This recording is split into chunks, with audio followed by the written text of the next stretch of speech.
Hello, everybody, and welcome to the program on presentation skills dealing with nervousness while presenting.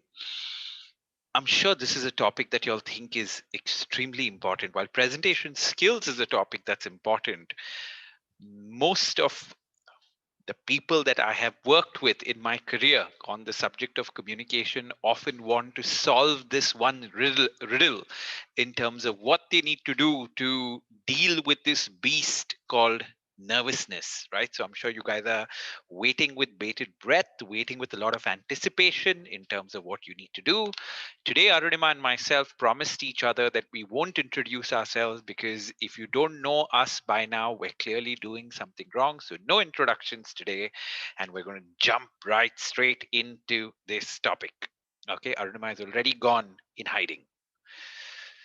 Now, we thought we'd start this class with a little bit of trivia for you, right? And this is kind of widely circulated research. We don't know the veracity of this research. We don't know how this research has been conducted, but we just thought in a way it's funny, right? So these are the top 10 phobias that people have, and it's seen that 19% of people have public speaking or stage fright as a phobia, right? So if you look at death or the possibility of dying, that's at 16%, but public speaking or stage fright is at 19%, right? So literally beats all other phobias that people have, right? Look at number 10.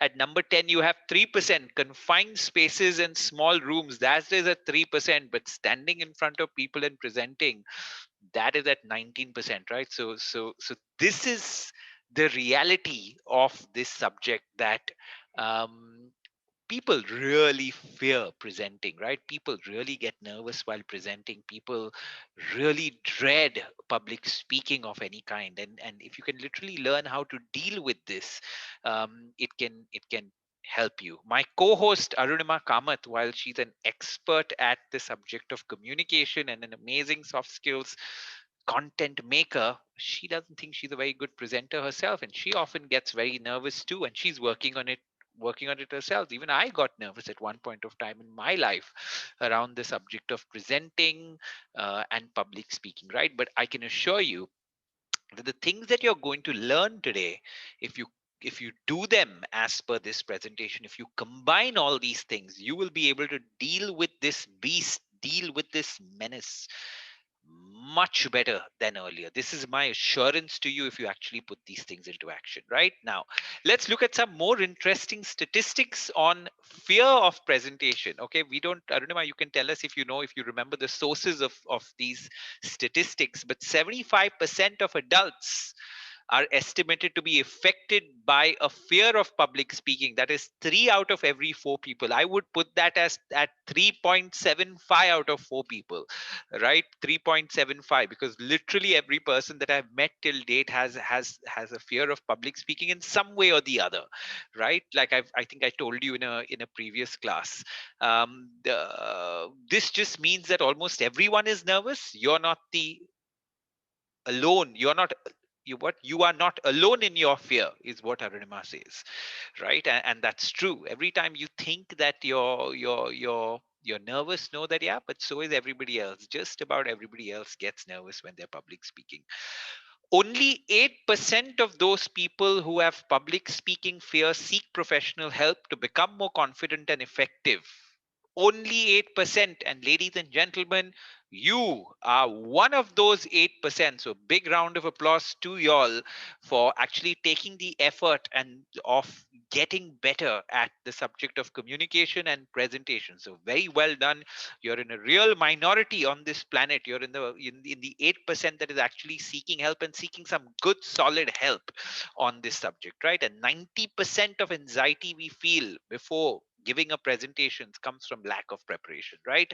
Lack of preparation of some kind. It doesn't just mean lack of preparation on the subject, but lack of preparation on how to present, how to deal with the nervousness, the subject itself, your communication skills, all these things. 90% of anxiety comes from the fact that we know we're not equipped to do good presentations. And this class, of course, is going to take you one step further in that process of presenting well. Okay, dealing with nervousness. Arunima, how do we pronounce this word? The fear of public speaking is called Glossophobia. glossophobia. That's a new word for me, right? Okay, cool. Thank you very much. Dealing with presentation nerves does not mean driving the nervousness away, right? It's not possible to do that. The point is to learn how to effectively deal with it and use it to your advantage, right? So very often when I'm doing live sessions where people are in front of me, like we do tons of sessions for India's topmost corporates on the subject of communication, and every time somebody asks me a question saying how do I get rid of nervousness, my answer to them is there is no such thing as getting rid of your nervousness. The only thing that I can possibly teach you is how to manage your nervousness, right? That's what we can teach you. But how to get rid of it, there is no such formula which is there. Another kind of example that I give them is I try to tell them that if you try to beat the beast called nervousness, that's not possible. The beast called nervousness is will overpower you and beat the hell out of you if you try to beat him. So don't try to beat nervousness, right? Make friends with him in a way, right? Get him on your side. And then once you kind of get him on your side and you become friends with him, he's still going to be there with you, and it's still going to be a little scary that you have such a big monster with you, right? Because you never know how he may react. But if you're going to try to fight with him, you're going to try to beat him. No, he's going to beat the living daylights out of you, right? So don't even try doing that. Most of the well-known public speakers have admitted that they get nervous too. It's natural to feel nervous. Right now, I think I gave this example in the last class as to saying that even if a person does this every day and you put the person in a forum which is really high stakes forum, even a person that does public speaking every day is bound to feel a certain amount of jitters, a certain amount of butterflies circling in your stomach, right? So that's something which is very natural. So yeah, don't try to fight that very natural thing which is there, right? Learn to dance with it, learn to play with it, learn to make it your friend in a way. And this class is going to do exactly that for you. Now, how to effectively deal with presentation nerves, we are going to tell you about 3 points here, right? Understand why you're nervous, prepare well, and use some presentation hacks that we're going to give you, right? Which will really help you. And a combination of these three things are killer for you in terms of doing a good job, right? So let's understand the first subject of understand why you're nervous. Okay. So, why are we scared of public speaking, right? There are four broad categories that get us scared in terms of doing public speaking or presenting, right? And the first of them is physiology, right? Now, listen to me very carefully. I mentioned to y'all, I think in one of the earliest classes, saying that some people or some human beings are more naturally equipped to communicate well, both in writing and in speaking, exactly like some other human beings are naturally equipped to do maths slightly better than somebody else. So some human beings are more naturally better at playing a certain sports or singing or dancing. I could go on with that, right? All of us come with our natural talents. Exactly like that, there could be a bunch of people that don't feel as nervous as another bunch of people that actually every time they go ahead to speak, they tend to feel very nervous, right? It's something that happens to them very, very naturally. They could practice a lot, they could prepare a lot, or they could do all those things. But in spite of that, it's something which is more or less naturally wired in them. Probably some bearings of their childhood, some circumstances from earlier in their lives in terms of their nurture. And I don't just mean parental nurture, it could be things that have happened in school, so on and so forth, that get people to be very naturally nervous or naturally anxious, right? That's very possible. However, even if you are somebody that falls in that category, I'm sure you know that in today's day and age, articulating your views in public is something that you have to do at all points of time. So even if you think you fall in this category, don't seek refuge under your personality. Don't make this an excuse not to get better, right? Because I have known over my 10 years so many people that thought they weren't naturally equipped um, to present, and with practice, with knowledge acquisition around this subject, they actually got so much better than they were. And I'll consider them to be real pros today of presenting, right? So irrespective of where you are, ensure that you do that. Now, the second point is interesting as well. We automatically get into fear mode when put in threatening situation. This is body's way of coping with difficult situations, right? Large amount of history connected to this, evolutionary history connected to the fact that every time we feel threatened in any way, we get into fear mode, because that fear mode essentially helped us sometimes run away, sometimes be very, very alert of the situation. And that really helped us when we used to live in tribes and we used to live in jungles and we had to deal with wild animals at any point of time, right? So any threat, we had to be very alert of it, get nervous, and take the required action then connected to this. That's so hardwired in our brain today, that every time that we feel threatened and an audience sitting in front of you, I don't think of too many things that human beings find as threatening as an audience sitting in front of you, right? And especially when you feel that they're judging you in some way, right? So it's a very natural thing to get into that fear mode. Okay. Now, the other reason why people tend to get scared is their thought and their mindset, right? This is, ladies and gentlemen, a big, big point, and I'm going to spend some time around this point. We overestimate the stakes of presenting in front of others. Overestimate it, right? Now, let me give you an example. Every time over the last 10 years that I've worked with people that got extremely nervous while presenting, I usually tend to ask them a question, and I say, why are you nervous while presenting? So then they'll say, because I have a lot of my seniors sitting in front of you, sometimes important customers sitting in front of me. So that's why I get nervous, right? So I say, okay, you're nervous of them judging you. They say, yeah, I'm nervous of them, these important stakeholders, I'm nervous of them judging me. I said, okay, what do you think is going to happen after they judge you? What do you think is the consequence of that? And then they'd say the broad consequence of that happening is that it'll impact my career. And then my question to them, I'd say, really, would it impact your career in that bad a way that you making one or two or three, probably two presentations through a year that you really screw up on? Is that going to have that adverse an impact on your career? Really? Are you really telling me? And then they really look and say, I don't. You say, no, I don't really think so, right? Then I'd ask them the next question by saying, okay, you know what, if you make a bad presentation, do you think you're going to lose your job? Then they start laughing. They're, no, one present, I'm not going to lose my job. I say, are you going to come on the road if you lose your job? No, I won't come on the road. Won't you find another job if you lose this job based on one present? Then they start laughing, right? So very often what we do around this presentation issue is we make a mountain around a mole, right? We make a very big deal about something which is not necessarily a big deal, because even if you tend to screw up, the consequences of that are unlikely to be very dire. Okay.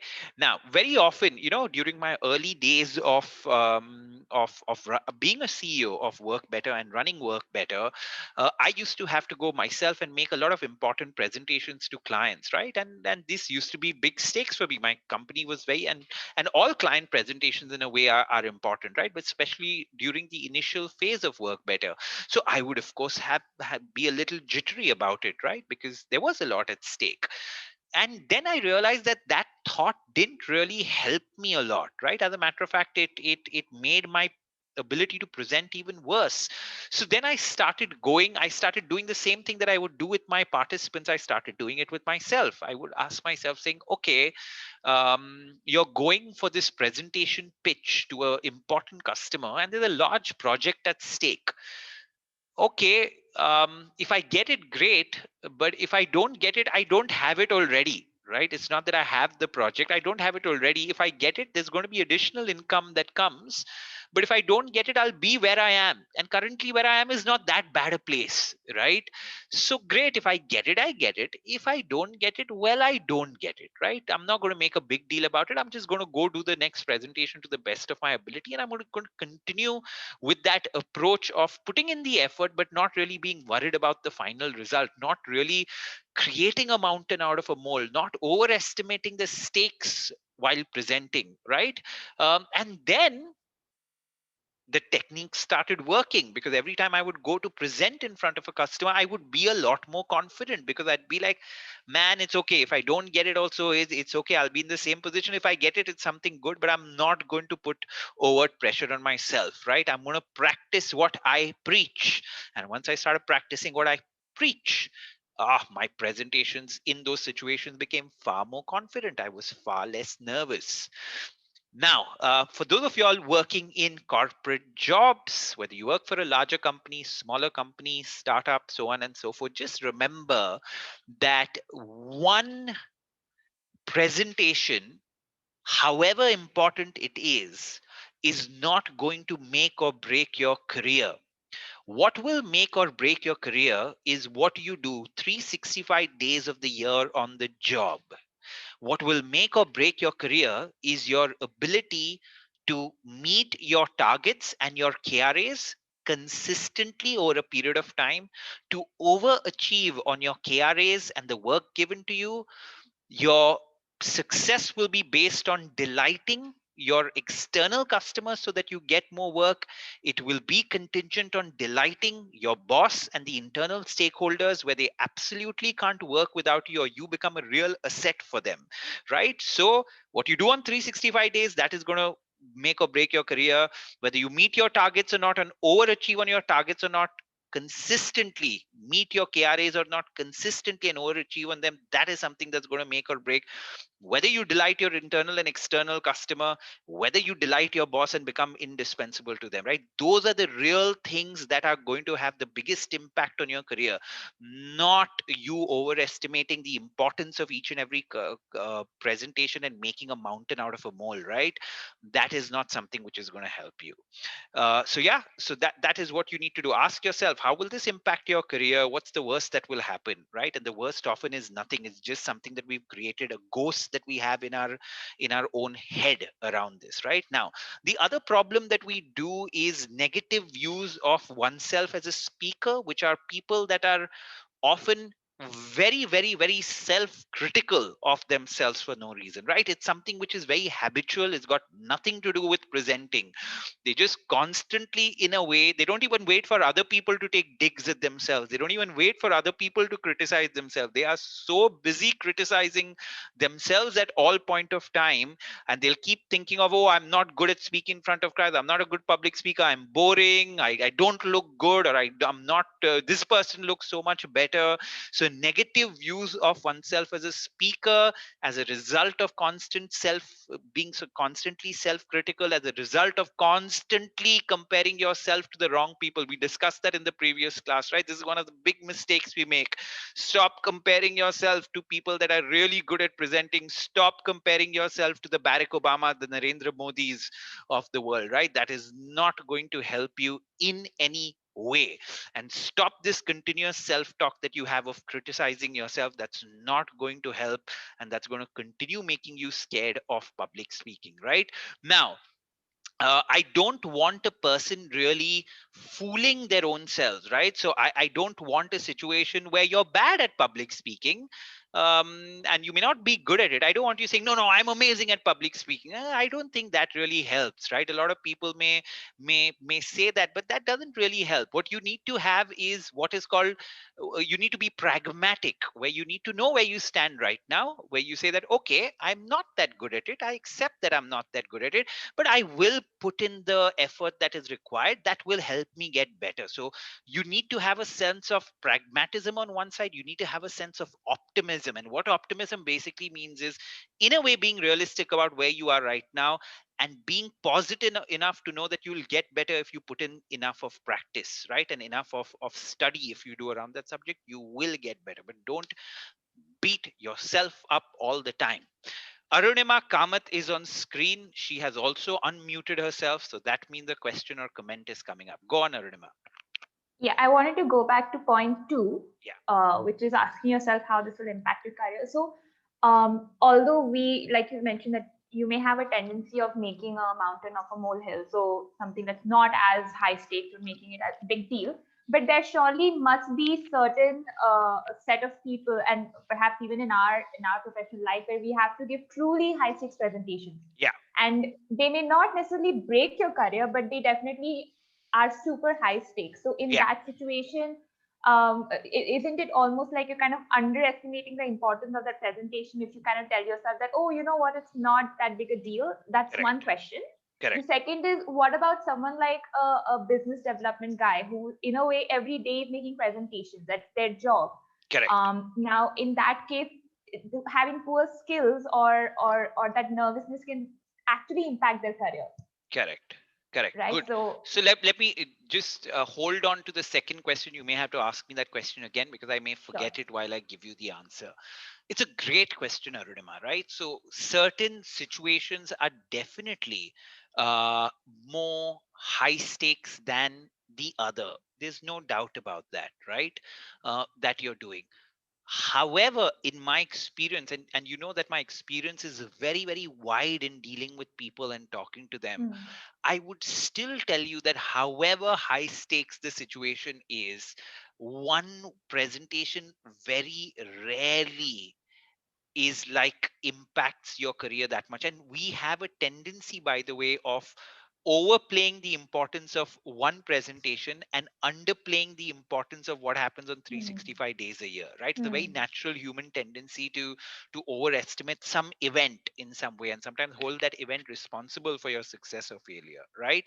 So I would still go out, however high stakes the situation you think it is, I would still say that is true. Right now, Hmm. secondly, like we discussed in our earlier class, the mindset that you need to have around presentations is that your work in progress, and not that Hmm. this is it.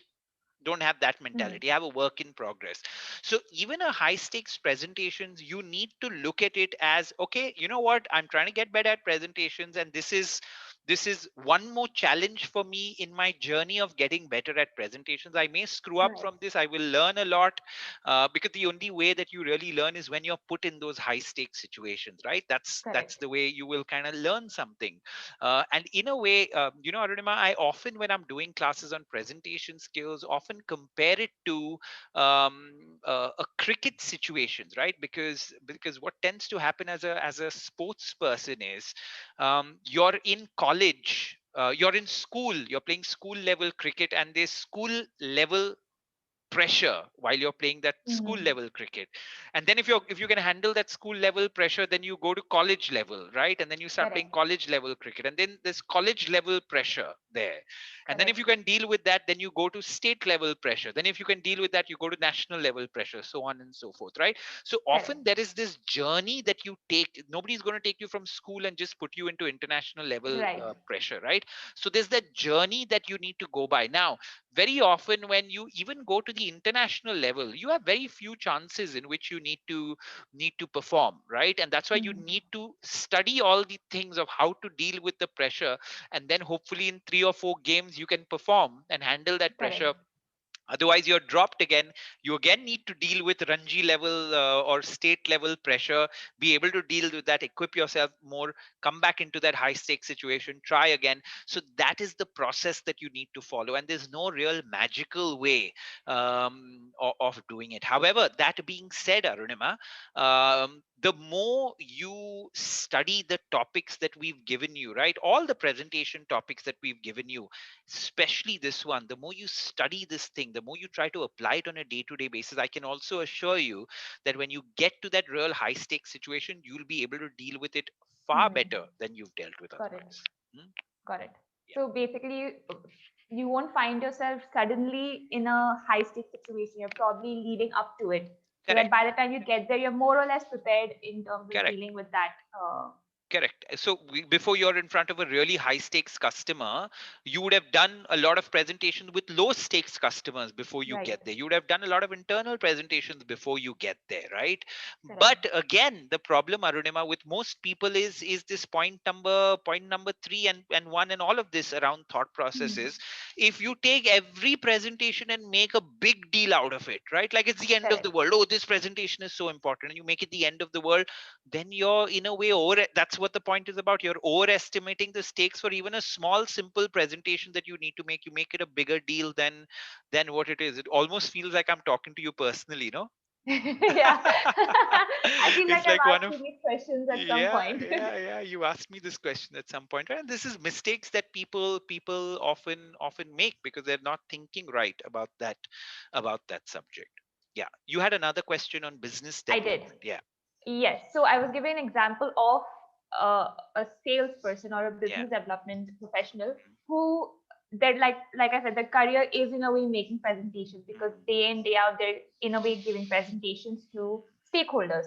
So Yeah, in those situations again, it it would impact their career if they don't have the right skills or if they get yeah, nervous every yeah, time. yeah. So how does point to basically fit in those situations? Correct. So just I have to share something very interesting here before I jump into that in specific, right? At least at some point of time, there was this stat. I don't know the Mhm. veracity of it. I don't know whether it still exists, which said close to 40% of CEOs of Fortune 500 companies had some sales background or the other. Now I don't know whether it Mm. was 35 or 40%. They have some sales background or the other, right?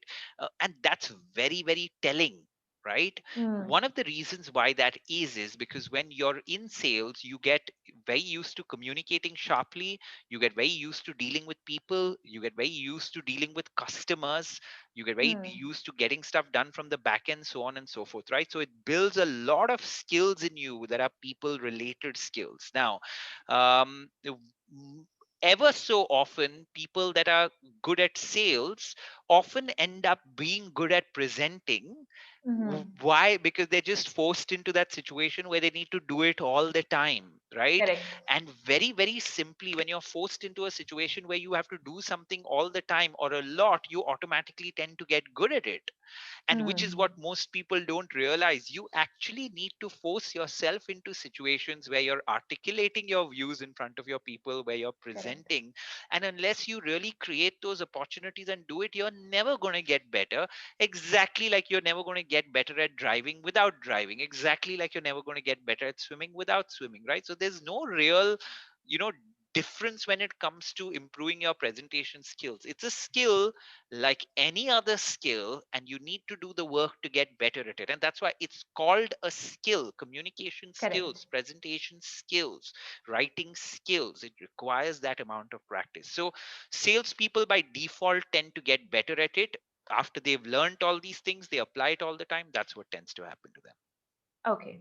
So my question was more for again, so you did Yeah, answer it, but it yeah, essentially because for them yeah, that is they have to be good at it Yeah. because it will impact their career. So Yeah. if you ask yourself, okay, will this presentation really make, impact my career? Yeah. They don't have the luxury to ask themselves that. That's where I was coming from, because Correct. it But will actually directly impact their career. it will impact their career, but again, fail faster, succeed sooner.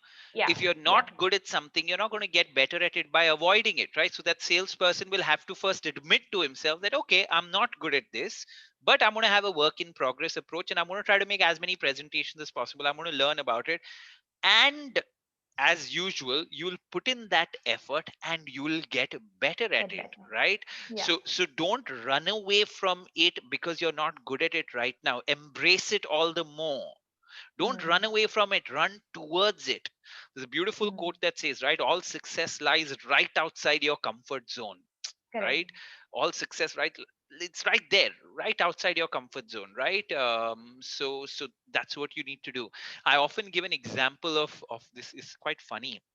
So two actors that I really like, Ajay Devgan and Akshay Kumar, right? These are actors that I like, and if you watch their first couple of films, you'd never imagine them to be such good actors today, right? But they've just ended up doing so many movies that their acting skills got honed over the years, but they were Correct. terrible when they first got in, right? So now if they probably watched their first movie and they said, oh god, I'm terrible, I'm never going to do this again, they would have never gotten to a stage where they're superstars today, in a way, right? So Right. that's just the journey of improving on anything. Don't run away from it, embrace it. Be ready to get embarrassed, be ready for people to for not to ridicule you, but just be ready to face that nervousness, embarrassment, all of those things that come when you have to stand in front of people and deliver something, right? The more you get used to that feeling, the lesser nervous you're going to get. There's no other magic formula towards that, right? Yeah, Whether you it like does. it or not. Hmm? Yeah. So first 2 points, of course, the first was physiology, the second was mindset. The third reason why people we get scared of public speaking is the situations often that we're in, right? There could be a situation where there's a degree of evaluation that is there, when there is a real or imagined evaluation component to the situation, right? Where for example, if you're public speaking and if it's a job interview, or it's a where you have a bunch of people sitting in front of you and you need to present to them, or it's an appraisal, or like we mentioned, it's an important client meeting where people are in a way evaluating you, and the outcome is going to be based on what you do, right? So those, when you have that degree of evaluation, whether real or imagined, that kind of makes people very stressed. Status difference, right? Speak in front of people of higher status. What does higher status mean? It could be people that are experts at that field, right? So if you're presenting to somebody who's an expert, they're people of higher status in your work. If you're presenting to your seniors very often, or the higher levels of management, so from the context of work, they're higher status, so that often can make you feel nervous, right? I think one point that I want to share here is that if you have a certain topic on which you're presenting, try to become a expert at that topic, right? Try to learn as much about that topic as you possibly can, and we're going to take you through how to prepare and how to kind of understand your topic well. That's coming up next. But in spite of all the preparation you may do, in spite of all the expertise that you think you may have in a certain subject, you still will not have all the answers to that subject, right? Wisdom is, in a way, knowing how much you don't know, right? And knowing how, irrespective of how much expertise you have, there's so much more to a certain subject, right? So this will help you when you're talking to seniors or talking to people with experience, saying, I've studied to the best of my ability, but that doesn't mean that I know everything. And I'm humble enough to know that there could be a lot of stuff that that I don't know, that I would like to learn from our discussions today, from our Q&A today, from whatever happens. I'd like to learn from it. So the minute you go into, especially when you're talking to your seniors or talking to experts, the minute you feel like, oh, I need to know everything around this subject, there's no question that I can't answer, the minute that happens, you are going to be a ball of nervousness, and that's not really going to help, right? Now, another kind of situation in which we feel nervous is when we're sharing new ideas that you have not shared in public, or presenting on a topic for the first time. That can often lead to nervousness because you're not sure how it's going to pan out or what's going to happen. You're not that used to it.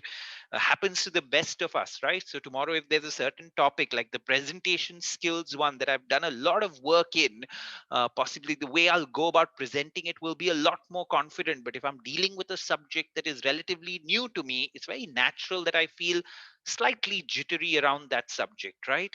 And there's again nothing that can be done around that. When you're presenting to new audiences, right? If you're presenting very often to people that you're used to, you're comfortable with, a team leader often presenting to his team members that he deals with on a day-to-day basis, he'd often not feel that nervous. But if he's in front of a brand new set of people, that often makes us nervous, right? And that happens all the time when we're dealing with new people, right? So very often we get scared in public because of certain situations like these that we're in right now. The fourth thing is your skills. Okay. Why do we get nervous while presenting? Because a lot of us know that we haven't done the hard work of learning and practicing how to present or public speak well. We know that deep within, right? You can fool anybody else, but it's very difficult to fool yourself sometimes around these subjects, right? So you know that you haven't put in the hard work. You know that you've not been trained on this. You know that you've not practiced on this. So that is sometimes we're nervous because we know that reality. Very often we're nervous because we're not prepared on that subject, right? And genuinely not prepared. There are some people that prepare a lot, like I mentioned previously. They prepare a lot, but they constantly feel like they're not prepared. And there are some people that genuinely don't take the effort to prepare. They become lazy, and then after that, again, they get nervous, right? During that situation. A big, in my experience, a big reason why people again get nervous is that they know, like I mentioned, they know that they're not good at presenting or public speaking. They know that they're not very good at articulating their thoughts, and they've never really taken the effort to get better. They've not done anything. And then all of a sudden, when they're presenting, they want to somehow kind of become a superhero there, right? Transform from Clark Kent into Superman for some reason, which never happens. And in the Indian context, another big reason why people feel nervous is they feel that when they stand up while presenting, all of a sudden they need to speak the queen's English, right? Whereas with those same set of people just 5 minutes back, before they were presenting, they were speaking in English with them, but when they stand up to present, all of a sudden they're like, "Are now they need to speak like they're in England," right? That's some feeling. And they know that their fluency and command over English is not that good. They know that themselves, and they force themselves to speak in English, and then that's a real mess, and they get really, really nervous. I shared that the last time, right? When words don't come out of your mouth, when you keep doing it's either first of all is because you're nervous. Secondly is because often you're not prepared, and third, it's because you don't have a good command over the language. And a combination of these three things are lethal, right, for your nervousness. And that happening leads to more nervousness. So then you're in like this whirlpool of nervousness, and you keep becoming more and more nervous as that happens, right? On the other side, you'll know that, right? If you start presenting well and you gain in confidence, and the confidence growing as in has an upward positive spiral, right? Then you keep communicating well as your confidence grows. But if you do the whirlpool happens, and you sink further in that situation, right? So be as honest with yourself as you possibly can be, which is our next slide in a way that's coming up, right? Um, which is identify for yourselves all the reasons why you feel nervous, right? Be honest with yourself and think about all the reasons why you feel nervous. Now, I've written 3 to 5 points here, but this is minimum 3 to 5 points put down. But if I were you, I would actually write down as many points as possible what that are the reasons why I feel nervous. And then a good approach towards getting over nervousness is, once you've written them out, try to tackle each one of them one at a time, right? Which means, if you know heart of hearts that you feel nervous while presenting because your fluency is not good, take the required steps to improve your fluency. Now, if you've joined this class and this coaching program, you already know what that means, which is the communication gym is what that is. To improve your fluency, do all the 4 or 5 things that are required to be done there. If you do that, you will get better. If you don't do that, you're not going to get better. It's as simple as that. So do what is required. If English is one of those things, if you know that you're not good at articulating views and you keep getting jumbled, which could be a mix of different, do it more. You've learned all the things already that needs to be done. Just practice it more. The more you practice it, the better you're going to get. So you need to really list down genuinely all the points of why you get nervous when you're presenting or public speaking or stage fright. Really make the list as long as possible, and then try to deal with every issue there that is there. And of course, take this list down that you've written here to your coaching session and discuss it with your coach as well, right? Because beyond the input that I'm going to give you, I'm sure he has some precious input to give you, based on his experience, and even having a discussion on it of this is the reason why I feel nervous and what am I going to do about it, right? You're going to have an exercise around that for your coaching class. This is the reason why I'm nervous, and you need to come up with what exactly is the action that you're going to take to deal with that nervousness, right? And if you don't have an answer, hopefully the coach should give you an answer, and you should learn a lot from this session as well. So you could be, again, one of those people that overestimates everything and makes everything high stakes, right? So you need to then mentally, exactly like I told myself, saying that let's not overplay this thing, right? This one kind of presentation. The last point that I have to share before I go on, right? I should have said this earlier, but I remembered it now. Um, is the whole thing of, because one of the big problems is this, overestimating the stakes involved in this thing. This is one of the big problems that people have, and one of the reasons why they're nervous, is often give yourself room for failure if you want to reduce your nervousness. Right now, what does this room for failure mean? So if I made 10 presentations, I would often tell myself that I'm going to screw up in at least 3 of them. I'm going to do really badly in at least 3 out of those 10 presentations, right? And I need to do reasonably well in at least 7 out of them. So I've already given myself 30% room for failure. So every time I went to present and I probably goofed up a little more, I would say, yes, okay, out of my 10, one is already done, right? My quota of one is done. Then I'd probably make a couple of more presentations that were good. Then I'd probably screw up again because I'd overestimate. Then I'd say, okay, you know what? One more is gone. So give yourself some room for failure, which connects to your work in progress philosophy, right?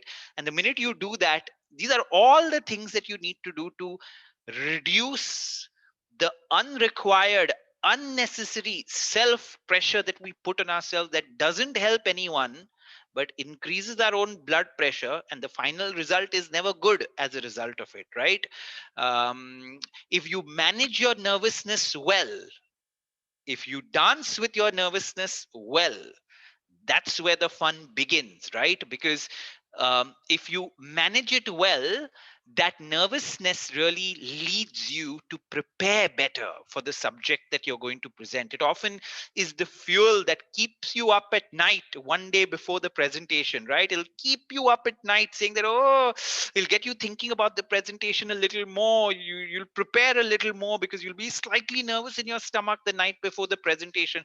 And that's what nervousness is supposed to do, ladies and gentlemen. It's not supposed to shock you. It is supposed to be that kind of fuel that keeps you up at night a little before the presentation, so that you play out different scenarios, that you prepare better. So use nervousness for that. Sachin Tendulkar, often, there's a big relationship between sports, because sports is so high stakes, right? Sachin Tendulkar literally says that each and every match that I have played, the night before I went to bat, I had sleepless nights. And my sleepless nights never went. They never, ever, ever went. Right? In spite of playing hundreds of international matches.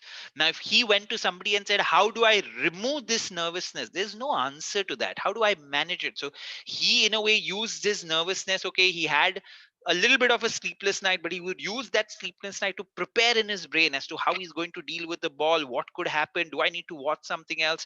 He would really use it to fuel his preparation and then go out and score the century, right? That he needs to do. So again, that's something that I would recommend, but make the list here at least 3 to 5 points.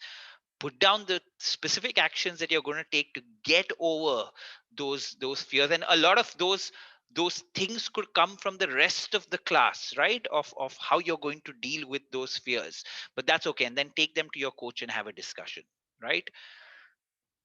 Now, we are going to go next. So first you're understanding why you get nervous, then we're going to teach you on how to prepare well for your presentation. Right now, the first tip, after you've made your presentation, you're ready with your presentation, a good way to do it is stand in front of your laptop and say the words aloud. That's the way you go about preparing. Stand in front of the laptop and say your words aloud. And when you're standing in front of again, the saying the words aloud is very important, right? Because if you're, while preparing, if you just say the words in your head, everything seems to go very smoothly when you say it in the head, in your head. But the only time you actually realize whether you've got a hold on that topic is when you say it aloud, right? That's the time you actually have a hold of it. Now, when you're standing and doing your presentation, ladies and gentlemen, ensure that you use some of the basic rules that you've learned in the presentation fundamentals. So you're standing in front of your laptop or computer, put your hands in front of your stomach or chest, look into the presentation, then look on top and say your words aloud, whatever you need to do, right? So that is the way you go about preparing it, not by saying it in your mind, not by sitting and doing it, right? Now, another, I hope this point is clear to you all. Stand in front of the laptop and say your words aloud while practicing. Number two, do not do not look into the mirror and practice. This is age old advice that is given to people, that go look at the mirror and start practicing. Number one, in the setting of work, which mirror are you going to go and look in? Are you going to go into your toilet and start preparing? Are you going to go home and start preparing? In front of which mirror are you going to get? So this is very difficult to find a mirror to practice in front of. So that's one reason why it's bad advice. And the second reason why it's bad advice is, when you're presenting, take the focus off yourself. Take the focus off yourself and make the focus the message that you're giving. The minute you stand in front of a mirror, automatically the focus goes on yourself and not on the message, because then you're busy saying, oh, how am I looking, how is this? All that is rubbish. You don't need to do that, right? Do not put the message, do not put the focus on yourself, put the focus on the message. Do not try to impress others, just try to express yourself, right? So standing in front of a mirror and practicing is a bad idea. Now, there could be one rare person that says, no, but it worked for me. Good, right? Everything could work for somebody if you do it in the right context of doing it, right? What's the logic in the past? Why have you been advised by a lot of people to stand in front of the mirror and do it? There's a logic for it. The logic is, check your body language out in front of the mirror. But if you do that once, or like the third point suggests, right, you could record yourself on the phone or video camera once. You could go and stand in front of the mirror once and just see your flaws in your body language while presenting. Are you doing something really funny with your body language, not following the rules that we learned during the presentation fundamental? That's all you need to check out, right? And the minute you're clear on that, then don't make the focus, how am I looking in front of other people, right? That does not help. Okay, I hope that's clear. Now, the fourth point, accept that every rehearsal will be different. My god, and this is especially for really high stakes presentation. a lot a reason why a lot of people get nervous is they don't know how to rehearse well. Now, before you learn how to rehearse well, we need to go back to a point that we discussed in the last class. And what was the point that we discussed there? We discussed there are three speeches for every one that you give: the one that you prepare, the one that you give, the one that you wish you gave. What did we say? The logic is age old school advice. Do not by heart anything. understand the subject well and put it in your own words. That's exactly what you're supposed to do in a presentation. You're supposed to understand the subject deeply and then use your own words while doing it. Now, why do you need to rehearse if you're going to use your own words of doing it? Because you get a basic idea of the flow of the presentation, right? Am I getting stuck somewhere? Is the flow of the presentation right? Is there something that I'm missing out on saying that I haven't put in my presentation?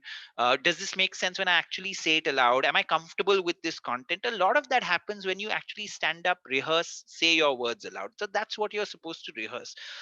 Do not treat a rehearsal as something where you're by hearting what you have to say and that needs to come out exactly like that, right? Because that won't happen and that will make you more and more nervous. And often people get more nervous during the rehearsal because if they've done one rehearsal of a high stakes presentation and said one version is come out, the second time they rehearse, some other version comes out of their mouth, and then they get nervous, right? They're saying, "Arey, kya ho raha hai yaar? दूसरी बार तो मैंने कुछ अलग ही बोल दिया." Now because that they're trying to by heart it, right? They say, "पहले इसमें तो मैंने opening ऐसी डाली थी, अब दूसरे इसमें मैं opening ऐसे डाल रहा हूँ यार. I want those exact words." Bhai, this is not a speech that you're giving, right? If the speech that you're giving, just read a speech. This is not a speech. This is a presentation, right? You need to broadly be on point. So every rehearsal will be different, slightly different, and that's okay. As long as you're broadly on point, great. In a way, when you're presenting on the final day, you need to literally cross your fingers and hope that a great version comes out. And when does that happen? When you rehearse quite a bit and understand the logic behind rehearsal, right? I often tell people, again, I'm a big cricket fan and a sports fan. So every ball in cricket is different, right? You had 100 odd balls in IPL today, all of them were different. If all the balls are different, then why do cricketers practice?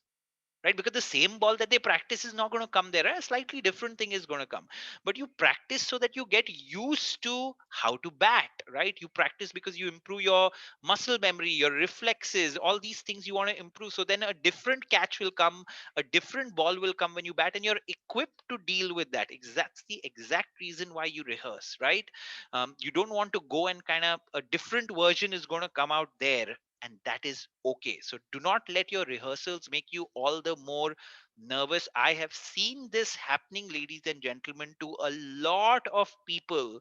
Okay, and what happens is, in a way, they over prepare during these rehearsals, and that leads to their downfall, right? Because they over prepare and they're not preparing in the right way.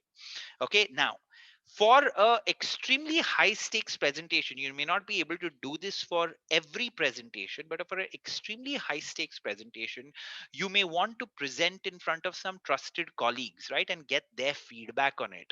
And more so, get their feedback on the content of what you're presenting than your presentation style, because a lot of people will give you a lot of advice because they're not experts, right? They're giving it to you in the right spirit, but they're not really experts. So take their present in front of trusted colleagues so that you get some practice, and more to run them by the content and what you're doing and what you're talking about and possible questions that can come up, right? That kind of a thing. But resist from taking each one of their suggestions for how to present, because somebody will say, "Yeah, you shouldn't keep your hands like this and keep your hands slightly like that, and you're moving your hand," and they'll confuse you more and put you in more pressure if you take the wrong feedback from them. So you need to be very aware of what feedback that you take. And the last point here is, if possible, do a rehearsal of your talk or presentation at the venue, at the actual place that you're going to do it, right? If it's in your office, it's always possible to go and rehearse there. And that again, if you rehearse at the venue, it's like giving yourself a home ground advantage, right? When you're familiar with the venue, when you go rehearse there, there are no shocks that happen, right? So stand up in front of your laptop and say the words aloud.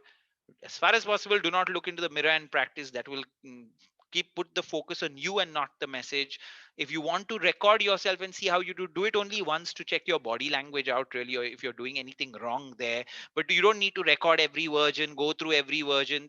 That's something that will kind of set you in the wrong direction in a way. Except that every rehearsal will be different. Rehearse in front of trusted colleagues, no, of course, know how to take what and what their feedback is on it, and if possible, rehearse at the venue. Arunima, have I explained this portion fairly well?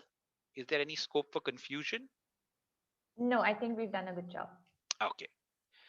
Now, this is another thing that you need to do while preparing, right?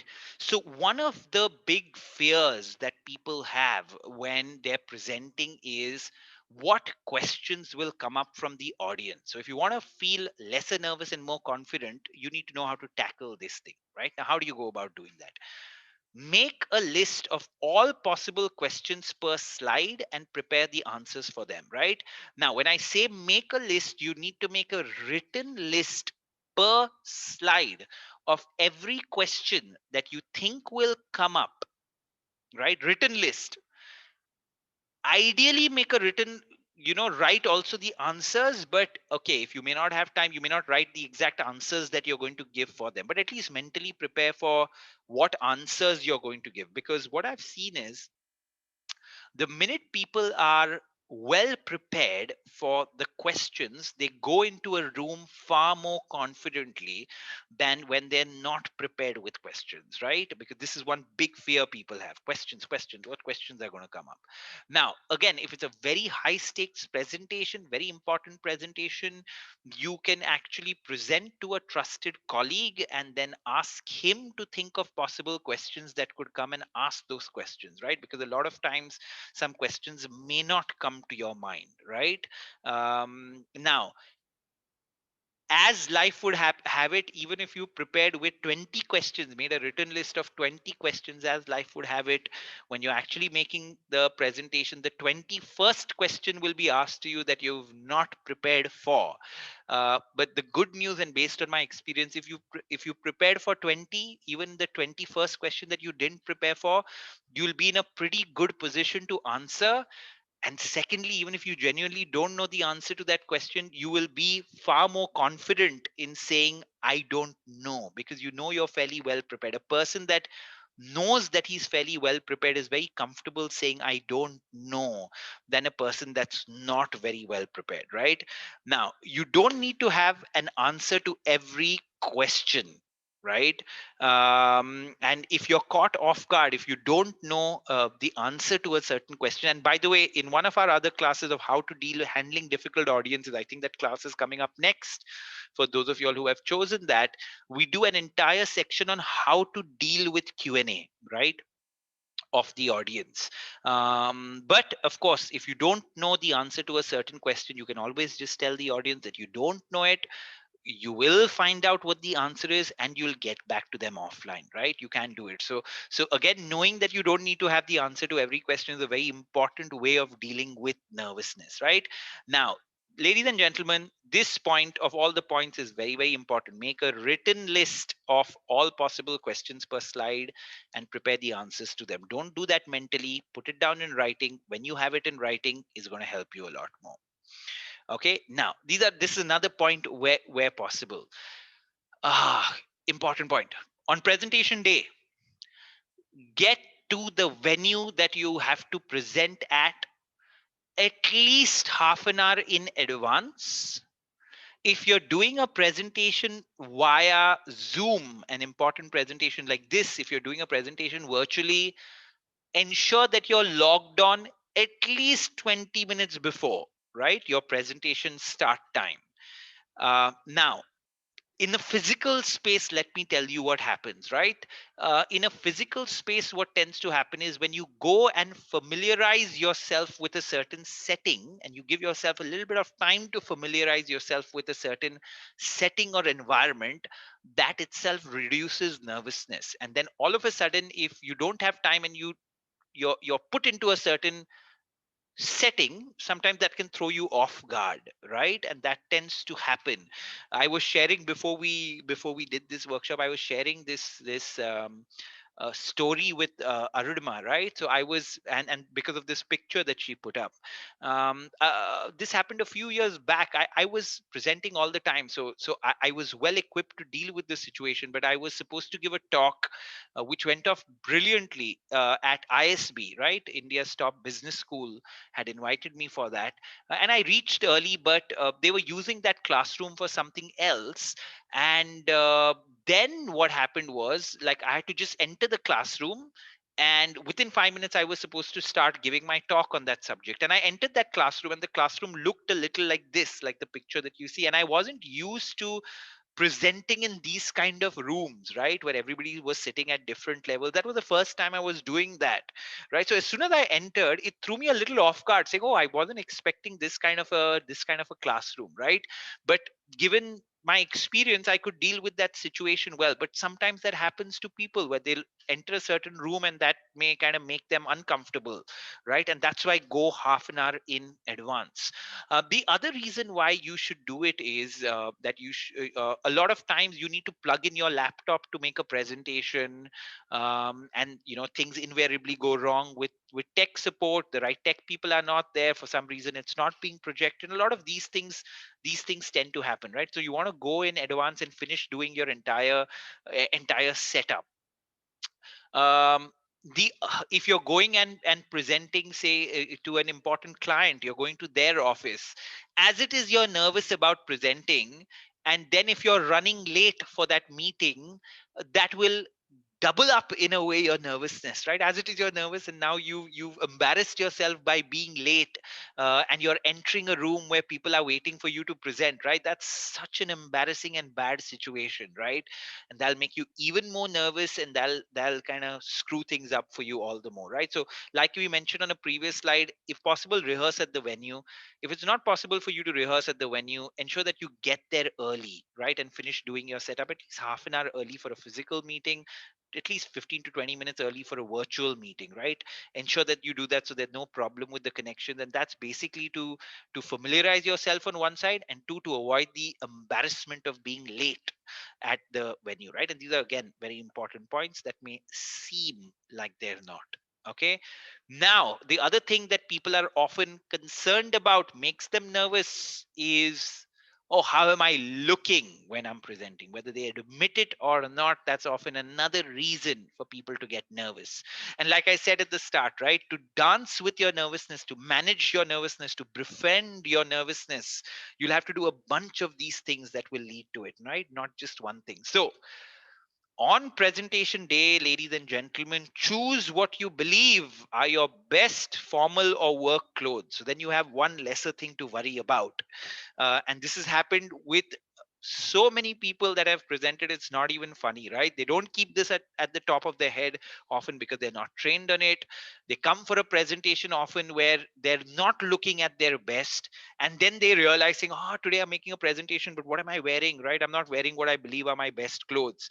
In my opinion, every day of your life when you're going to office, wear good clothes, but when you're presenting, especially, tend to wear what you believe are your best clothes so that you feel more confident in them. That said, ladies and gentlemen, concentrate on comfort, because that is very important. So I'll tell you what comfort means in the context of both men and women. If you're not used to wearing a tie while presenting, but for some reason you think you look extraordinarily handsome by wearing a tie, please don't wear a tie if you're not used to it on presentation day, right? Because although we told you, wear what will make you look your best, do not wear a tie if it's not going to make you comfortable or you're not comfortable with them, because as it is you're nervous, and then something which is around your neck, you'll keep doing this and they'll make you even more nervous, right? And you'll feel more uncomfortable. If you're not used to wearing jackets, um if you're really not used to wearing suits, it'll be a great thing in a formal AC environment to wear suits. But if you're not used to it, if you wear it on presentation day, then you may start feeling hot, right? And then so many people, when they're feeling hot while presenting, don't use their common sense, because somehow when we're presenting, we just get so nervous and don't do commonsensical stuff. Listen, if you wear a jacket, if you're feeling hot while presenting, please remove your jacket. It's as simple as that. Oh, how can I remove my jacket? Just remove your jacket like you remove it, right? When you're presenting is just one to many communication, just getting your thought across. Don't over intellectualize it. Don't make it a bigger deal than it is. Nobody cares about you that much, right? People are too busy thinking about themselves to be thinking about whether you remove your jacket or not. Nobody's going to give you or not give you a project based on whether you remove your jacket or not, right? So we concentrate on such silly things while presenting, and that makes us nervous, right? So understand, while you want to look your best, you also want to be comfortable. Now, what have I seen with ladies, right? um And this has happened especially when ladies wear salwar kameezes with dupattas. Now let me give you both situations. Sometimes when they're presenting, they're wearing dupattas and the dupatta is sliding off their shoulder, and then they're busy on like fixing their dupatta and putting it up and doing that. So then they get very kind of take, they're just doing something with their dupatta while presenting. um so be careful about it. If you're going to wear a dupatta, like put it in a way that it's not constantly going to fall off. When you're wearing your salwar kameez, don't do that. On the other side, I've seen women that are used to wearing dupattas, but because they've not like put it well, they keep the dupatta aside, but then they feel uncomfortable because they're so used to having a dupatta with them, right? So you really need to understand what clothing looks good on you, but what on the other side is something that you're comfortable in, because the last thing that you want to do is add to your own nervousness by doing stuff like going late, not rehearsing, wearing the wrong clothes, so on and so forth, right? So keep these things in mind, because in my 10 years of experience, I've seen so many people then sit down after making a presentation, and when you ask them saying what happened, they're like, man, I got so nervous because of my clothes. I saw everybody else wearing really polished and very good clothes, and then I got nervous around it. Since I said polished, polish your shoes when you're going to present, because as you would have it, all of a sudden when you're presenting, you look at your shoes and you'll realize that, man, my shoes aren't polished, and then you'll feel that the whole world is looking at your shoes not being polished. Again, add to your nervousness, right? And this is what you need to do. You need to kind of keep ticking off all these boxes to reduce and befriend your nervousness in a way, right? Arunima, any questions? No, none from me. After this class of mine, you better become a good presenter, Arunima. Ah, but like we say, it's not just the class, right? It's also the practice. You need to actually practice what you and me preach. If you don't practice what Correct. you and me preach, that's not going to happen. Now, the Actually, third, sorry, yeah, yeah, sorry. A thought just came to me. yeah, I should have asked this earlier, and I'm not yes, sure if you covered this. yeah, But often, a lot of people, one of their big fears is that, yeah, oh, I'm gonna go blank. yeah, Um, how do you cope with that? Even if you prepare, yeah, you just have this fear that, okay, I'm just gonna forget everything. So correct. anything around A that? good time for you to ask this question that's coming up in use presentation hacks. So we're covering it Okay. well there. Okay. Now, handling presentation nerves during delivery. Ha. Okay, listen, ladies and gentlemen, all my friends. If I'm going to blank this slide for a minute, huh? Okay. Now, if anyone has to come and ask me, ladies and gentlemen, that Swapnil, you don't have a whole class to give on the subject of how to handle nervousness. You can just give me one tip. What is the one tip that you would give us, Swapnil, on how to deal with nervousness? Only one thing is what you can say. The thing that I'm going to say next is that thing. The best way to deal with nervousness is to admit to your audience that you're nervous. This is the number one tip. The best way to deal with nervousness is to admit to your audience that you're nervous. And that will end up working for you spectacularly well. And I'll tell you why that will work for you well. Okay. Number one. Okay. Let me share a few points around why you should do it. The big problem that we have is while presenting is not that we're nervous, but that we're trying to hide that we're nervous. Okay, we're trying to act like we're not nervous. We're trying to hide like we're not nervous. And the minute you get into this mode where you're acting, hiding, and in a way being unauthentic, you're not being real, that is both a problem for you and it's a problem for the audience as well, right? But if you go in front of an audience and you say, listen, I'm going to be authentic, I'm going to be myself, and I'm not going to try to hide anything. And if you go and just tell the audience that, hey, and I'll tell you how to do it. If you just admit to them that you're nervous, you may think that the audience may go against you, but as a matter of fact, that will work for you. It is counterintuitive advice, but it'll be advice that will work. Now, why will the audience go for you? Number one, because the minute you show your vulnerability to an audience, they come on your side, right? And more often than not, the feeling will be, no, no, don't worry, go on, we're there with you, right? That kind of a feeling comes up because you're being honest to them, you're being authentic to them, you're being vulnerable in front of them. So instead of going against you, they will come on your side and in a way be a little more encouraging of you, right? That will tend to happen if you admit to them that you're nervous, right? When you admit to them that you're nervous, you also in a way become a truth teller, right? You become a true teller. So whatever you say during the presentation, people will take a lot more seriously. They'll take your word a lot more seriously because they know that you speak the truth. Even if you're nervous, you admit to the audience that you're nervous, right? And them taking your own and them trusting your word is so important in the context of business, right? So that's where it helps. And number three, when you admit to the audience that you are nervous, in a way it lowers their expectation of how you're going to present. And then once you've lowered their expectation on how you're going to present, you're likely to do much better than that. And then the audience is going to say, oh, but you made a good presentation. Yeah, you said that you're nervous, but you made a fantastic presentation, because you lowered their expectation and then you did much uh, above that. And then all of a sudden the audience thinks it's good, right? Because if they had very high expectations of you, it's like a movie. If you have very low expectations of a movie but you go to watch the movie and then it's much better than that low expectation that you have, you come out delighted, right? But if you have very high expectations of a movie, then even if it's average, they are like, the movie wasn't good, right? So whether something is good or bad, whether you're delighted or something is a disaster, is based on the expectations that you have. And actually admitting to your audience that you're nervous is going to lower their expectation, and then in the end they're going to think your presentation is good and you're going to think your presentation is good as well.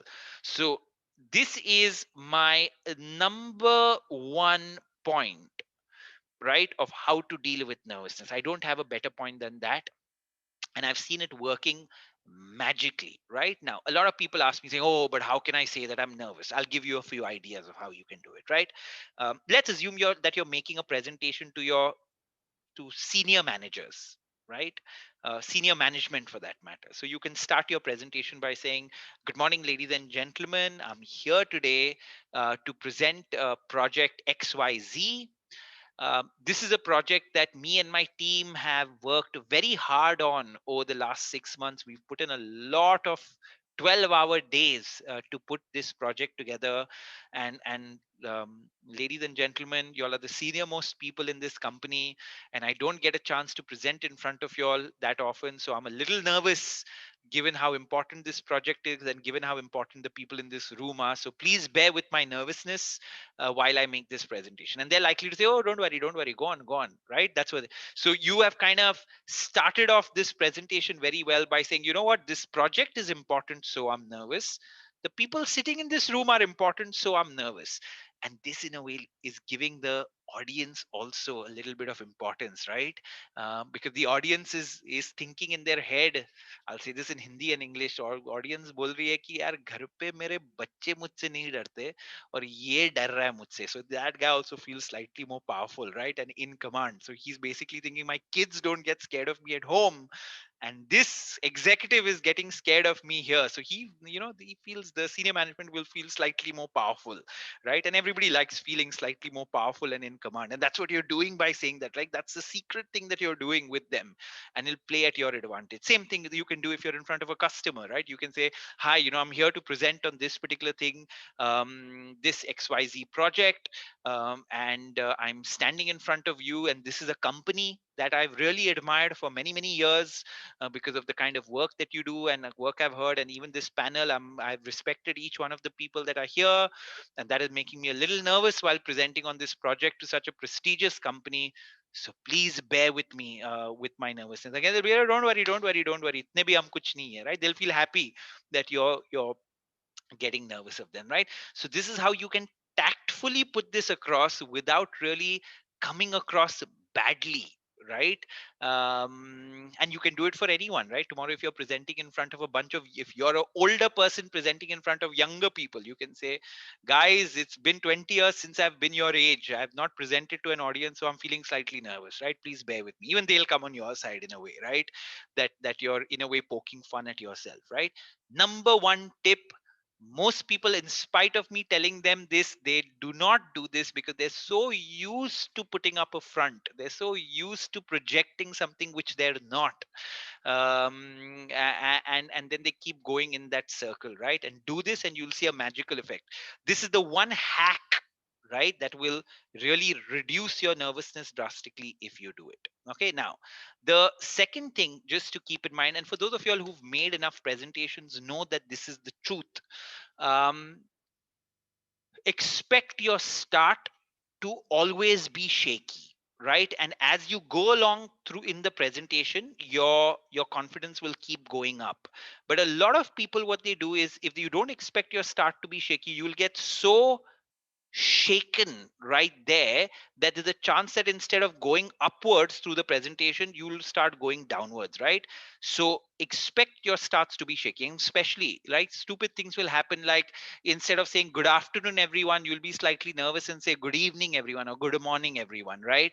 In your mind you wanted to start with one line, another line itself comes out of your mouth. So all this shakiness will happen right at that start, within the first 2 to 5 minutes. That will happen. You need to know that that's going to happen. That's the nature of when you just stand in front of somebody. That happens to people. Be mentally prepared for it, so then you can deal with it. When you're expecting it to happen, you can deal with it in a far better way. Very often, what the example that I give people is a cricket example, where I say that you need to start your presentation like an Indian batsman batting in England, where the ball is swinging a lot, right? And the only thing that those batsmen are told is, like, get through the first 5 to 10 overs somehow. And if you get through the first 5 or 10 overs somehow, then the rest of the 40 overs you'll be able to bat with ease, right? Because once the swinging ball is taken care of, that's my advice to people. Get through the first 5 minutes somehow. Don't try to be a don't try to be a hero there. Don't try to do anything extraordinary there. Don't try to start with a bang, although a lot of people will try to give you that advice. Just start by admitting that you're nervous. Just get through the first 5 minutes, and then you'll see, then your action will be much better than what you would expect, right? A lot of the first 5 minutes, ensure that you're largely looking at the slide, so that you have things on the slide that you can look at and just speak, because that's when you're likely to blank out the most, right? So just get through those 5 6 minutes and you'll be much better as you go along, right? Now, the question that Arunima Kamat asked, what if you forget something while speaking, or what if you blank out? This is a big fear people have. What do I do if I blank out? And these are a few awesome tips for you, right? Number one, if you blank out, please admit to your audience that you blanked out, because your audience already knows that you blanked out. A lot of us are experts at reading body language. We've been doing that ever since we were kids. So it's very difficult for you to lie to somebody. If you blanked out, it's seen all over your face. You tend to look on top when you blanked out, right? And they can sense that nervousness. So if you were saying something and you forgot about it, just say, oh, I don't remember what was I saying. Or sometimes you can just ask the audience. You can say, "Hi, what was the point that I was making?" And then somebody will tell you that point that you were making, and then you can continue from there, right? If you all of a sudden blank out and don't remember what you were saying, so admit to the audience. You can also ask the audience what point you were talking about, and then take off from there, right? Now, the other thing, people ask me, "What do I do if I blank out?" I said, just look at the slide, right? You're likely to have a slide, right? If you don't have a slide, you're likely to have notes, right? So don't just look at the audience and say, what do I do? Just immediately, if you blank out, look at the slide. And the minute you look at that point, maybe you'll know what to say again with regards to that point. That's the simplest thing to do. Don't try to do anything else, right? When you blank out, you can admit to the audience or just look at the slide and you'll remember what you were supposed to say. Um, there could be another situation where you look at the slide, you look at the point, but you cannot recollect what you wanted to say for that point. So then you just tell the audience that, listen, I'll come back to this point, I'll go to the next point, right? Now, just go to the next point. If you think people care about every point that you're making, nobody cares. Half your audience will be happy that you forgot a point and you're going to the next point.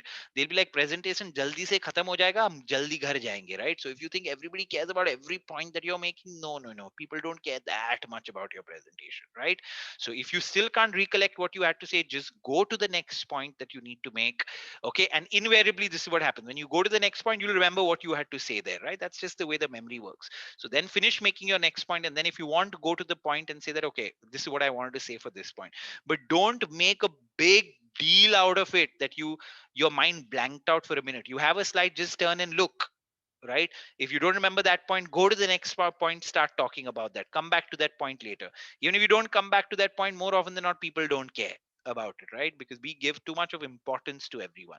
Now, another quick thing that you can do, which is a quick hack, is if you forget what you were trying to say, you can't use this always. Huh? You can, you can take a sip of water, right? That buys you some time to think about what you had to say. This is a slightly more pro tip, as you become um, more comfortable presenting, and if you blank out at that point of time, you can ask the audience a question connected to it, right? So if you blanked out about something, you can say, okay, I just want to know for a minute before I go to the next before I cover this point, I want to know, what did you think about the previous slide that I showed you? Did you have any questions on it? Is there anything that you'd like to ask? Do you have any comments on it? If people don't have questions, you can ask them, do you have any comments on it, right? So you've blanked out about this thing, just ask them about something that you've done previously, ask them a question, ask them to comment. So get the audience involved in some way, right? And that will help you. Very often, this is, again, I was sharing this with Arunima, this is my um, and you will see this happening even in the presentations that I make here, right? You'll catch me now from this point onwards. If I have to share something and I forget what I have to say for that point, I just say, okay, you know what, I'm going to tell you about this later, right? I don't want to cover this right now, I'll just tell you about this later. And neither you are going to remember, sometimes I don't remember that I'm supposed to tell you about that later, right? But I don't make a big deal about it, I just go on, right? Because you don't know what I was supposed to say. Nobody knows what you're supposed to say in a presentation, only you know what you're supposed to say in a presentation.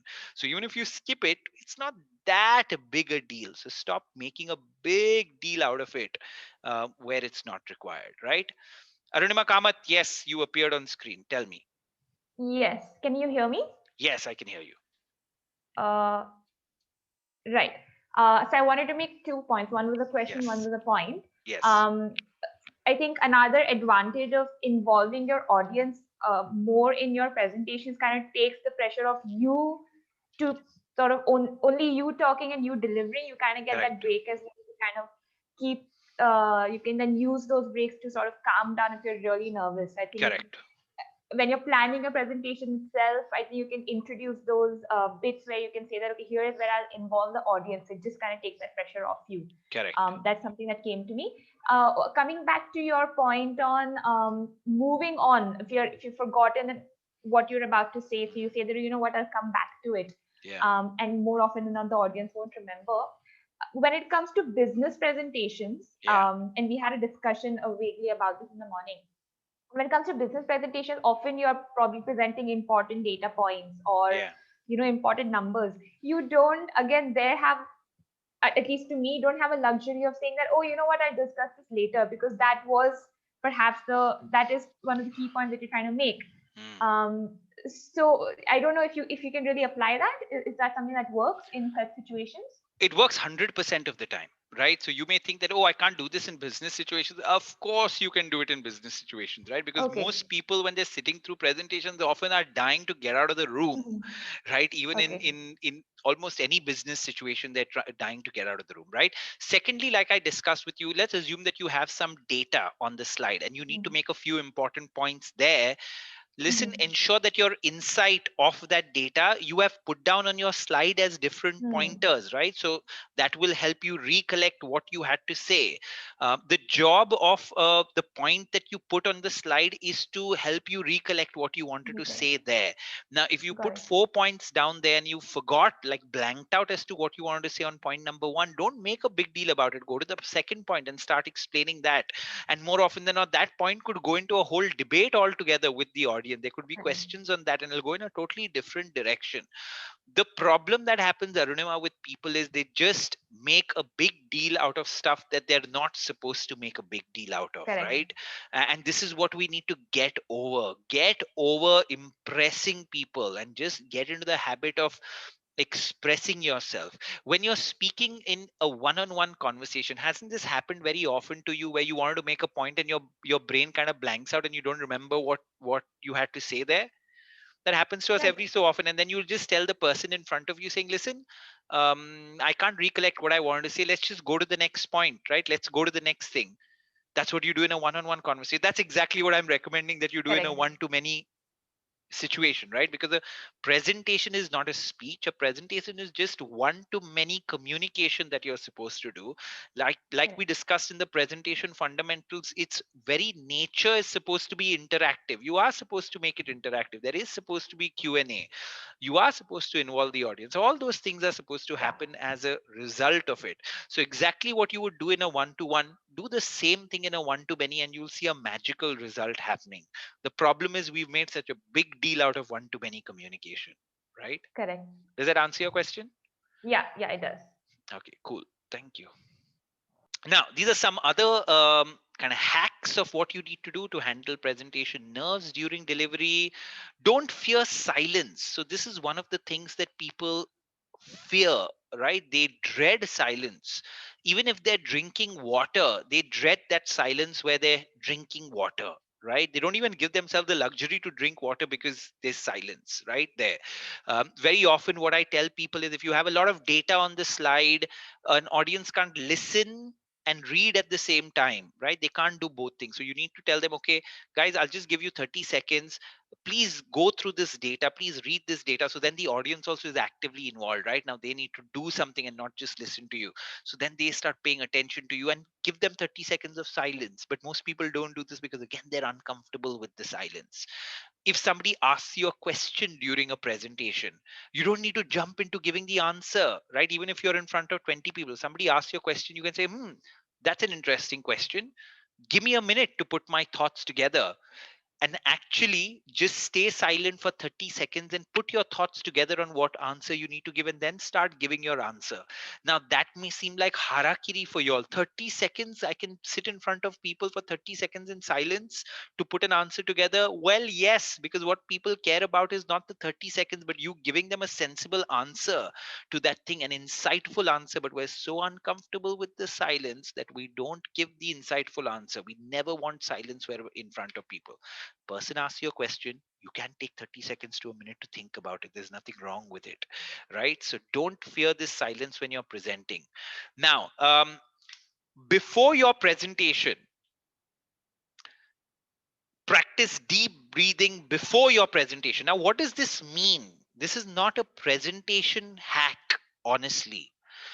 Deep breathing is something that helps in any situation in which you're feeling slight anxiety, panic, nervousness, not feeling that confident, right? In any such situation, if you do deep breathing, right, and the proper exhaling, you will start feeling slightly more calm and composed. So this is not a presentation related point. This is just a point of this is something that you can do during the presentation and before the presentation.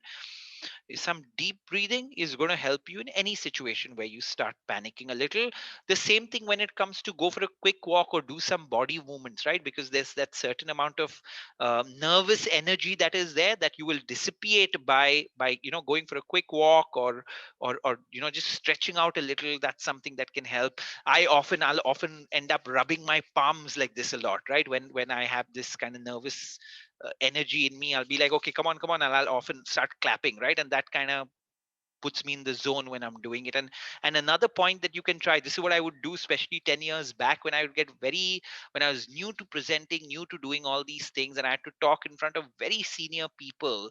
I would often listen to music that would put me in a good state of mind, right? That's what I would do. And I literally remember the album. I would listen to an album called Rock On, where Farhan Akhtar was there, because that they had very peppy music, very kind of inspirational music in that movie. So I would kind of listen to that music before going into an important presentation. That would make me feel amazing.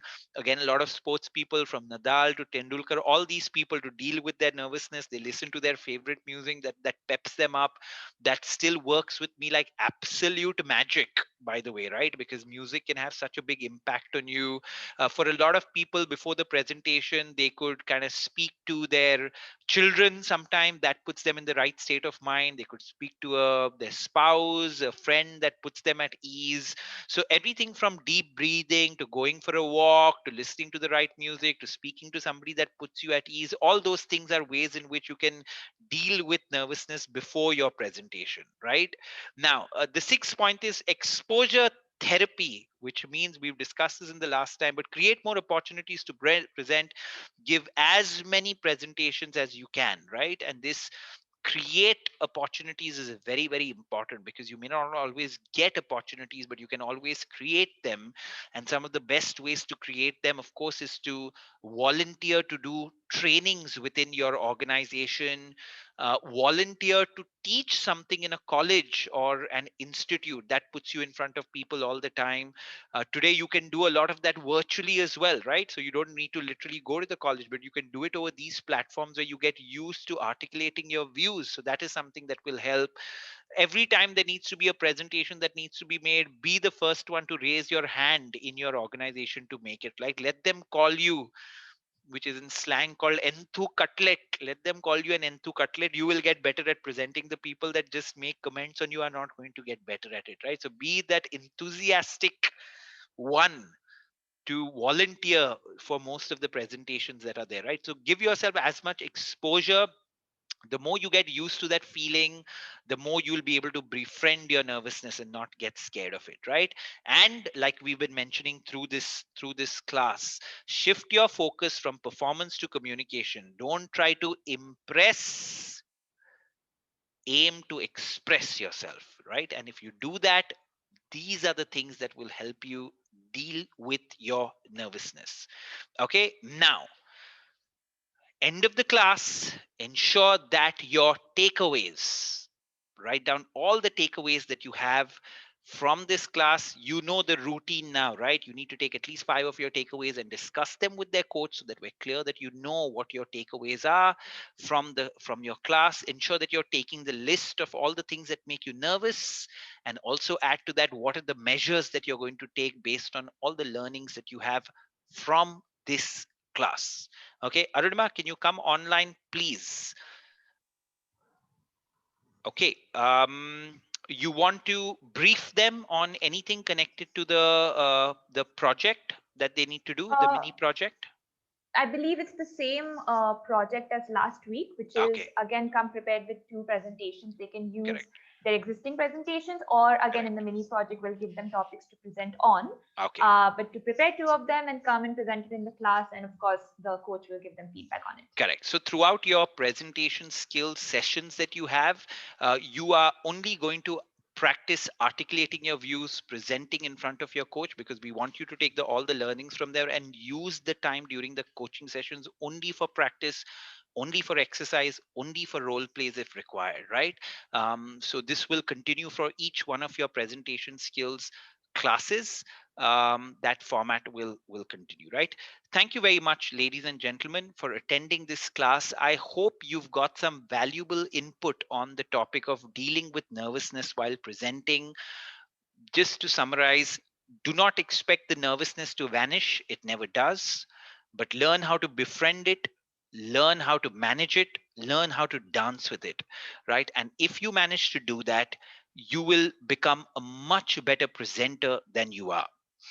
Secondly, just to end, a lot of us are highly aware, consciously or subconsciously. We have that awareness of all the reasons why we are nervous, right? If you don't work upon those reasons why you're nervous, you're never going to get better, right? So really identify them, write them down. The minute they're written down somewhere, they're down on paper, you've really dug deep and put all of them down, then let's start attacking each one of them. And in the end, there's nothing that works like practice, right? Fail faster, succeed sooner. Get right off your out of your comfort zone. Be there in front of people. That'll take away your fear of being in front of people, right? Do one thing every day that scares you. That's the key to presenting well, right? I have a final thing that's come to my head. um, I mentioned this in the first class that in today's world, if you have to get into leadership positions, you often need to communicate one to many. You often need to articulate your views in public and do them well. If you can't even deal with the nervousness that comes of standing in front of people, how are you going to be able to deal with the immense pressures that come with leadership? So that's why very often, if a person is a good leader, he often also is a good presenter or public speaker, right? And maybe it's the other way around as well. Because he's good at presenting, he often becomes that leader, right? So build this key skill that is required and stop getting nervous about stuff that you don't need to get nervous about. Life is too short for you to get nervous about things that you don't need to get nervous about, and work upon it, because then your confidence will grow. You'll feel a lot better about yourself once you get past these things, and then the magic will start happening that you so want in your career, right? Thank you very much. Bye bye, guys.